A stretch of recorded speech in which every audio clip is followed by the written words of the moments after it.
ಅಪಘಾತದ ಮಧ್ಯೆ deadly murder, ಗಾಡಿಯಲ್ಲಿ ಮತ್ತೊಂದು ರಕ್ತ ಚರಿತ್ರೆ. ಅವತ್ತು ಸಂಜೆಯಾಗಿತ್ತು. ಊರಲ್ಲಿ ಹೋಗಿ ತನ್ನಷ್ಟಕ್ಕೆ ತಾನು ಬೈಕ್ ಮೇಲೆ ಮನೆ ಕಡೆಗೆ ಬರುವಾಗ ಹಿಂದಿನಿಂದ ಬಂದ ಬೊಲೆರೋ ವಾಹನ ಜೋರಾಗಿ ಗುದ್ದಿದ ರಭಸಕ್ಕೆ ವ್ಯಕ್ತಿಯೋರ್ವ ಗಂಭೀರ ಗಾಯಗೊಂಡು ನರಳಾಡತೊಡಗಿದ್ದ.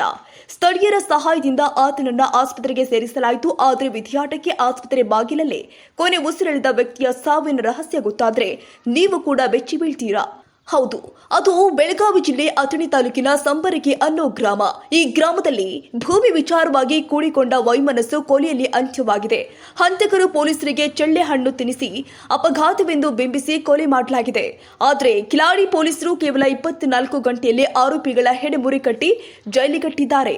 ಇನ್ನು ಘಟನಾ ವಿವರ ನೋಡೋದಾದ್ರೆ, ಮೃತ ಮಾಣಿಕ ಕೇಶವ ಕದಮ ವ್ಯಕ್ತಿಯ 6 ಎಕರೆ ಜಮೀನನ್ನ ಕೊಲೆ ಆರೋಪಿತರು ಆದ ಭರಮಣ್ಣ ಸುಡ್ಡಿ ಎಂಬುವರಿಗೆ ಮಾರಲಾಗಿತ್ತು.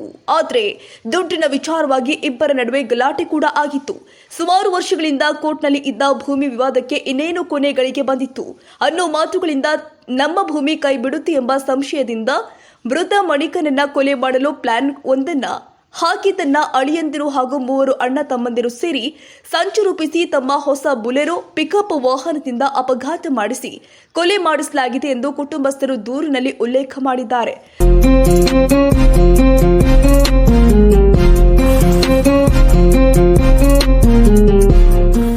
ಜಾಡು ಹಿಡಿದ ಪೊಲೀಸರು ಕೊಲೆ ಶಂಕಿತ ಆರೋಪಿಗಳಾಗಿ ಭರಮಣ್ಣ, ರಾಮ, ಲಕ್ಷ್ಮಣ, ಅನಿಲ್, ಸುಭಾಷ್ 5 ಜನರ ವಿರುದ್ಧ ಎಫ್ಐಆರ್ ದಾಖಲಾಗಿದ್ದು ಆರೋಪಿಗಳನ್ನ ಬಂಧಿಸಿದ್ದಾರೆ. ಏನೇ ಆಗಲಿ ಭೂಮಿ ವಿಚಾರವಾಗಿ ಮೆಟ್ಟಿಲೇರಿದ್ದ ಮಾಣಿಕನನ್ನ ಕಳೆದುಕೊಂಡ ಕುಟುಂಬ ಕಣ್ಣೀರಲ್ಲಿ ಕೈ ತೊಳೆಯುವಂತಾಗಿದೆ. ಗ್ರಾಮದಲ್ಲಿ ಪ್ರಭಾವಿಗಳು ಅಂದೆನಿಸಿಕೊಂಡವರೇ ಕೊಲೆ ಮಾಡಿದ್ದಾರೆ ಅಂದ್ರೆ ಬಡ ಜನ ಬದುಕೋದು ಹೇಗೆ ಎಂದು ಸ್ಥಳೀಯರು ಪ್ರಶ್ನೆ ಮಾಡಿದ್ದಾರೆ. ಕ್ಷಣ ಕ್ಷಣದ ಸುದ್ದಿಗಾಗಿ News81 Kannada YouTube channel subscribe ಮಾಡಿ. ಹೊಸ ಸುದ್ದಿಗಳ ನೋಟಿಫಿಕೇಶನ್ಗಾಗಿ ಬೆಲ್ ಐಕಾನ್ ಕ್ಲಿಕ್ ಮಾಡಿ.